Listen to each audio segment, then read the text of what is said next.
زندان څخه د جنرال موبین تازه انځور او ګیله او همدارنګه د مولا ډیزلي د پلویانو پیغور جنرال موبین ته. جزئیات هم دلته وګورئ او چینل سبسکرایب کړئ. نن څلورمه ورځ ده چې جنرال موبین د طالبانو لخوا زنداني شوی او تر اوسه یې د خوشي کولو څه خبر نشته. د جنرال موبین د رسمي یوټیوب چینل څخه د انځور خپور شوی او د ګیلې په ډول یې ویلي چې ټول عمر مې مبارزه وکړه خو بالاخره پاکستانیانو پر ضد د حق ویلو له امله د تورو تنبو شاته پروت یم. د هغه د نیولو مسله کې د ملا فضلو ملاتړي او ISI ته نږدې کسان ډیر خوشحالي کوي او همداراز ورته پیغور ورکوي چې یو شمېر یې دلته تاسو سره شریکو.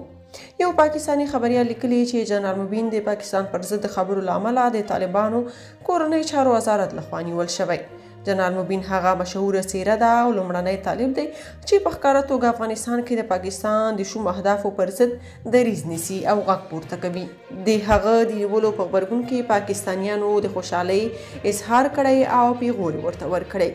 یو پاکستانی چې د ملا فضلو ډیزلي د ګوند کس دی لیکلي 2 ورځې وړاندې مې ولیکل چې ډیر ژر به جنرال موبین ونیول شي او سافټویر به یې اپډیټ شي چې همداسې وشو. یو شمېر پاکستانیان وایي جنرال موبین ته مو وویل چې د پاکستان او د پاکستاني چارواکو پر ضد خبرې مه کوه ګینې هملته کابل کې به هم موږ څخه خلاص نشي خو هغه ونه منله. اوس دا دی وګوره چې د خپل هیواد پلازمینې څخه مو ورک او زنداني کړ.